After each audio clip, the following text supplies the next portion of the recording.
In 2006, David is running for the New York Senate. His campaign is going exceptionally well, thanks to his empathy toward people in need, and everyone is sure he'll win. He appears on the covers of every magazine and the most popular talk shows.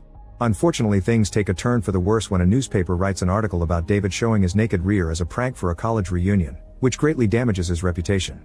David's furious reaction is watched by Harry, who receives a mysterious call and says he's working on new ideas.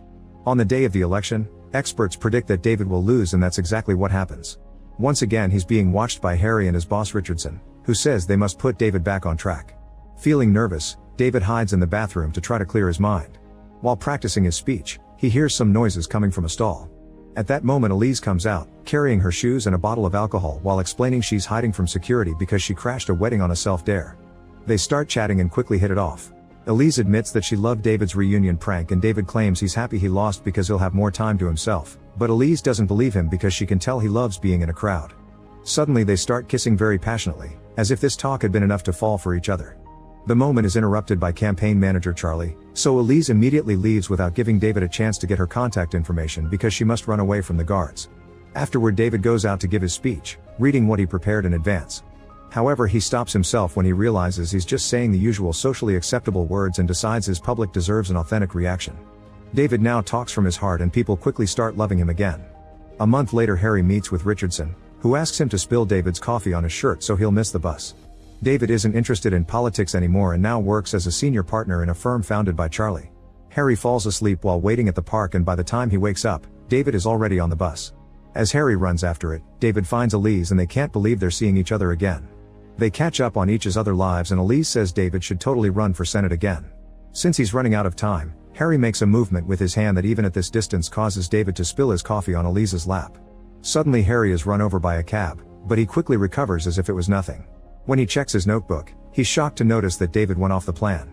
On the bus, David finally asks Elise for her number before his phone starts ringing nonstop. Elise throws it in his coffee before realizing she must get off, so David promises to call her later. When David makes it to the office, he rushes through the corridors and says hi to all the employees without noticing they're frozen. He enters the conference room to find Charlie and a group of strange masked men are scanning him with a mysterious road. These men are led by Richardson, who immediately tells them to capture David. A chase ensues through the office, but no matter what corridor or stairs David chooses, more men and even Richardson himself keep appearing to block his way. He rushes to his office and locks the doors before calling 911, but he gets no response. Then the strange men somehow open the locked doors and tackle David, holding him down on the floor while Harry puts him to sleep with chloroform. Moments later, David wakes up in an empty warehouse and hears Richardson talking to his boss on the phone. Apparently he's being scolded for failing. When he hangs up, he announces that David needs to be reset, but one of the men points out that the chairman would never authorize that. David asks for an explanation and Richardson says he's the guy that makes sure everything goes according to plan. A wary David tries to run away, but Richardson only needs to flick his hand to bend a small piece of the floor to make him fall. The men put David back on the chair while Richardson explains he can read David's mind, which he proves by guessing what color and number he's thinking. This group of people is the Adjustment Bureau, or TAB, and David wasn't supposed to see them when they were adjusting Charlie. He was supposed to spill his coffee in the park and go back to get clean clothes to then arrive late at the office, so TAB would have been gone by the time he arrived. Each person in the world has an assigned path, and TAB adjusts it by doing little things like coffee spills and cutting the internet. Humans aren't supposed to know about TAB, so Richardson makes David promise he won't say a word to anyone. If he breaks that rule, they'll reset his brain and personality. Richardson also tells David to never see Elise again since she isn't in his path. The men take the card with Elise's number from David's pocket and Richardson burns it. Afterward, David is thrown in Charlie's office. Everyone is moving normally again and David can't see TAB anywhere. The rest of the day he can't stop thinking about what happened, and even Charlie notices how distracted he is during a meeting. After work, David goes to a bar and tries to remember Elise's phone number. Suddenly Harry sits next to him and wonders why David is so fixated on this woman he isn't supposed to talk to. It's dangerous to discuss TAB in a bar, so they agree to meet later on a boat for privacy.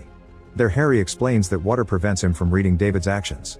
He also reveals that agents can't actually read people's minds, they just study their histories and patterns so they become easy to predict.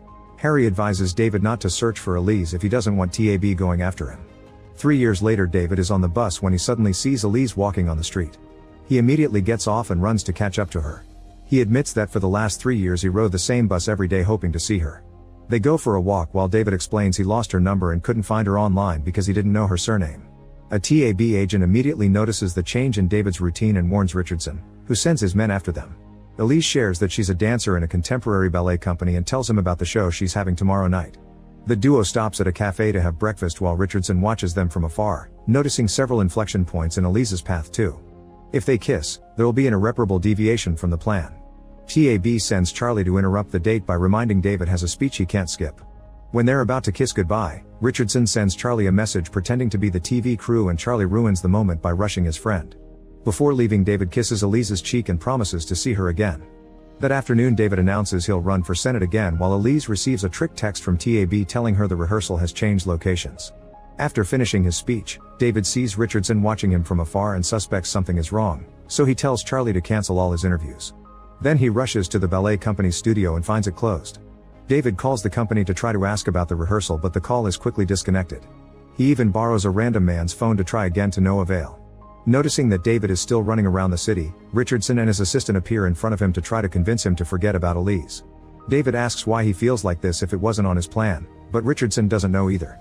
A frustrated David enters a cafe to ask if anyone knows where the ballet company is, and luckily a client gives him an address. Then David tries to take a taxi, but Richardson won't let any car stop for him. David manages to run after a particular cab, but when the car stops, another vehicle crashes against it. After checking on the cab driver, David looks inside the other car only to find it empty. He calls 911, and when the cops arrive, an officer wants to take him to the station as the only witness. A wary David asks the sergeant if it's really necessary, and when she tells him they'll call him later, David turns around to find the officer gone, which means he was a TAB agent. Now David can finally take a cab and pays the driver $100 to drive while ignoring everything that may appear around them, even the stoplights. The agents run as fast as they can, using their powers to go through several buildings and lock doors. However, when they make it to the studio, it's too late. David has already seen Elise. Richardson warns him that more powerful people will come after him before going to the office to meet with his superior. It turns out that Elise and David were meant to be together a couple of times in the past decades, but the plan changed in 2005. Now the remnants of the old plans keep pushing Elise and David together. Richardson looks for Harry to inform him that it wasn't his fault after all. That night, Elise and David have a lot of fun together, racing on the streets, dancing at the club, and sharing stories from their childhoods. The couple then shares a kiss and goes home to get dirty. After they fall asleep, they're watched by Agent Thompson. The next morning, Elise receives several calls from his ex, who she hadn't talked to in a long time. She reveals she was engaged to the guy but broke up with him because she kept thinking about David. In return, David confesses that being with her is the first time he felt like himself. Since David is worried that the agents may take her away, he invites Elise to the TV station so she can watch him do his interview. When the show's done, an agent pretending to be part of the crew tells her that David will be there for hours and will call her when he's done. After she leaves, the guy pretends to guide David to his next show, only to push him into a warehouse and lock him up. Moments later, Thompson shows up and David asks him what happened to free will. Thompson explains that TAB took humanity from cavemen to the height of the Roman Empire, but then they stepped back to see how humans would do on their own. This brought the Dark Ages for 5 centuries, so TAB came back and brought the Renaissance, Enlightenment, and Scientific Revolution. In 1910 they left again, but in just 50 years humanity brought 2 world wars, the Depression, Fascism, the Holocaust, and the Missile Crisis. TAB decided to never give humanity free will again. Meeting Elise years ago wasn't chance. She was supposed to inspire David not to give up and launch a political career that will take him to big places in the future. Thompson points out David won't become president if he stays with Elise. However, David still believes in the fate created by making his own choices and chooses her, so Thompson opens the gate and lets him go. David immediately rushes to the theater to watch Elise's show, and Thompson appears next to him again to explain that Elise can become the most famous dancer in the world, but if she stays with him she'll only teach dancing to kids. Thompson says the choice is David's, but on his way out he nods and makes Elise fall in the middle of her performance. Afterward, David takes a wounded Elise to the hospital. While the doctors run some tests, Thompson appears again and blames David for this accident, so David punches him. Thompson points out David always ruins his big opportunities with impulse, like the prank that ruined his last election. It seems Elise brings out this reckless side of his. Tonight it's just a leg sprain, but next time it may take away the only thing she ever cared about.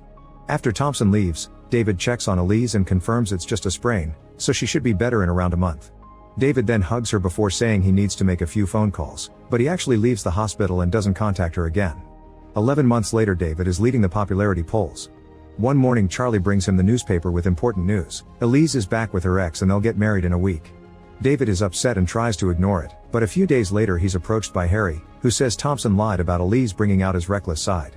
In fact, Elise would help David feel fulfilled in life, so he wouldn't feel the need to fill his emotional void with a loving crowd and dreams of the White House. The deaths of his brother and father had been sacrifices by TAB to push David into the successful man he's today. David wants to choose Elise again, but the wedding is tomorrow. If he wants to make it in time while avoiding Thompson, he'll need Harry to teach him how to teleport through doors like agents do. Harry advises him to always turn the doorknob clockwise and explains that doors are never locked when they're wearing their special hat. They take a random door and appear at a museum, followed by the pumping station. Harry asks David to wait before turning the doorknob counterclockwise, which lets him meet with other agents. Once those men are gone, Harry teaches David the route he must follow through the door so he can find the one he needs, and reminds him to run from every person wearing a hat because it may be an agent in disguise. The duo studies all night, and in the morning Harry gives David his hat, wishing him good luck. As soon as David starts crossing doors and running under the rain, TAB loses track of him and sends out a team to find him. Moving as fast as possible, David dodges traffic but ends up crashing against people when he reaches the courthouse. The groom is already waiting for his turn but worries because Elise hasn't shown up yet. There's a metal detector at the courthouse entrance, so David has to leave his jacket and phone behind, but he manages to retrieve his hat. After running through several corridors, David finally finds Elise in the bathroom, but she's angry because he abandoned her. At that moment an agent comes in, so David knocks him out with a punch and takes his notebook to show Elise the truth about what happened. He says that he loves her and that he wants to spend his life with her. Since he's taken off his hat, TAB finds his location and sends the men after him. David makes sure to block the door and puts on the hat again before taking Elise through a door to teleport right into a stadium, which helps her believe his story.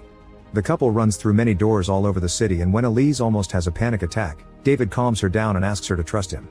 As the agents begin chasing after them, the duo goes through another door and Elise freezes in front of the Statue of Liberty. David gives her more details about what's going on and lets her choose if she wants to come with him or leave him to never see him again. Elise chooses to go with him and they turn the door counterclockwise, which takes them to TAB headquarters. A few agents try to stop them, but David pushes them off before crossing another door and taking the stairs. With the agents still coming after them, they run through endless corridors, rooms, and more stairs until they make it to the roof. At that moment the agents surround them. So Elise and David say "I love you" to each other and share a passionate kiss, which causes all the men except for Thompson to disappear. When Thompson tells them that trying to write their own fate won't ever work, Harry shows up with a message for him. Thompson reads it and leaves. Then Harry explains that the message was from the TAB leader known as the chairman. Apparently he was inspired by the couple's willingness to risk everything, so he rewrote their plan. They're allowed to stay together and the rest of the notebook is empty for them to do whatever they want. The couple now can leave without danger, ready to start their new life together. Harry wonders if free will is a gift that the chairman gives to those willing to fight for it. Make sure to subscribe and turn on notifications so you can watch more videos like this. Thanks for watching.